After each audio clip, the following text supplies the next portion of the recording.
La electricidad es la forma de energía más usada. La electricidad enciende nuestras bombillas, hace funcionar nuestros electrodomésticos, mueve motores. La energía eléctrica se transforma en energía calorífica, energía luminosa, energía mecánica y otras formas de energía para ser útil. Tú no puedes ver la electricidad, pero puedes ver qué hace, por ejemplo, cuando enciendes una bombilla. La materia está formada por átomos. No puedes verlos porque son muy pequeños, pero puedes imaginarte cómo son. Los átomos están formados por protones, neutrones y electrones.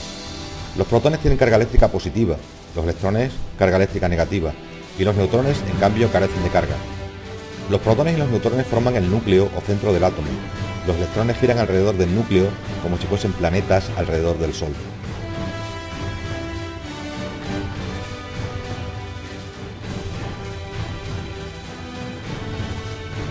Si un átomo tiene el mismo número de protones que de electrones, tiene una carga eléctrica neutra. Cuando un electrón se sale de su órbita, es llamado electrón libre. Esto significa que el átomo tiene ahora una carga positiva. Los electrones libres pueden unirse a otro átomo y hacer que el balance de su carga sea negativo. Los átomos con la misma carga se repelen, pero los átomos con diferente carga se atraen.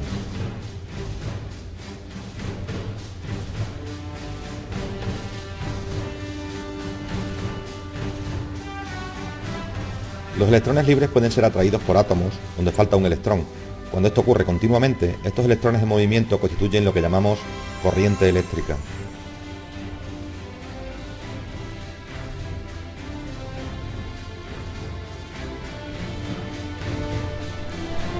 Un circuito eléctrico es el recorrido por el cual circulan los electrones. Consta básicamente de los siguientes elementos: un generador que proporciona energía eléctrica, un hilo conductor, un elemento de maniobra que puede ser un interruptor, un pulsador, un conmutador, etc. y un receptor, bombilla, motor, timbre, etc. Se denomina corriente eléctrica a la circulación de forma continua de los electrones por un circuito. Veamos un ejemplo animado. En nuestro circuito eléctrico tenemos un generador del cual salen los electrones por su polo negativo y atravesando nuestro receptor, la bombilla, este se enciende. Aunque en realidad los electrones circulan desde el polo negativo de la pila al polo positivo, por convenio se ha establecido el sentido contrario, desde el polo positivo al polo negativo. Este sentido recibe el nombre de sentido convencional. El voltaje es la fuerza eléctrica que hace que los electrones libres se muevan de un átomo a otro. La unidad de medida del voltaje es el voltio. El voltaje generalmente es suministrado por una pila o batería. Este voltaje o tensión se reparte entre los distintos elementos del circuito. Para medir el voltaje se utiliza un aparato llamado voltímetro. Otra importante magnitud eléctrica es la intensidad de corriente, que es la cantidad de electrones que atraviesa un conductor en la unidad de tiempo. Se representa por la letra I mayúscula y se mide en amperios.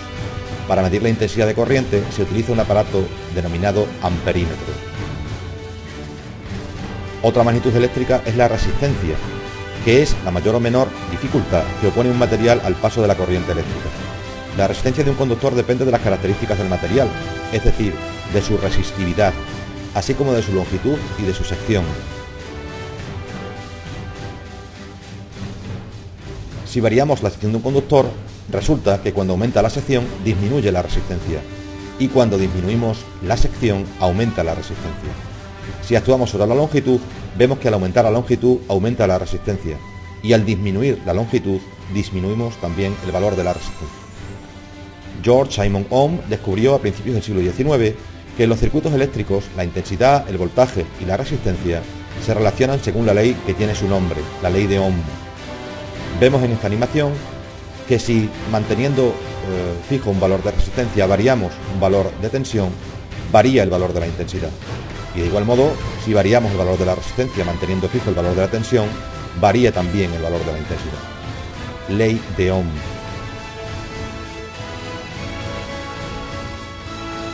Cuando quieras dibujar un circuito, puedes usar símbolos para representar los diferentes componentes. Cada componente tiene su propio símbolo. Usando estos símbolos, puedes dibujar tus circuitos eléctricos. Aquí aparecen los símbolos de algunos componentes que debes conocer y usar. Los circuitos en serie son aquellos que disponen de dos o más operadores conectados seguidos en el mismo cable. Todos los elementos conectados en serie son atravesados por la misma corriente eléctrica. Ejemplo de cálculo.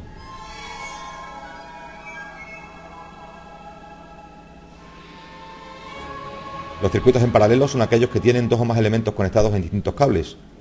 En un circuito paralelo, la corriente dispone de varios caminos alternativos para pasar del polo negativo al polo positivo. Ahora vemos un ejemplo de cálculo. Los circuitos mixtos son aquellos que contienen elementos conectados tanto en paralelo como en serie. Para la resolución de este tipo de circuitos tendrás que emplear conocimientos que tenemos y hemos adquirido sobre circuitos serie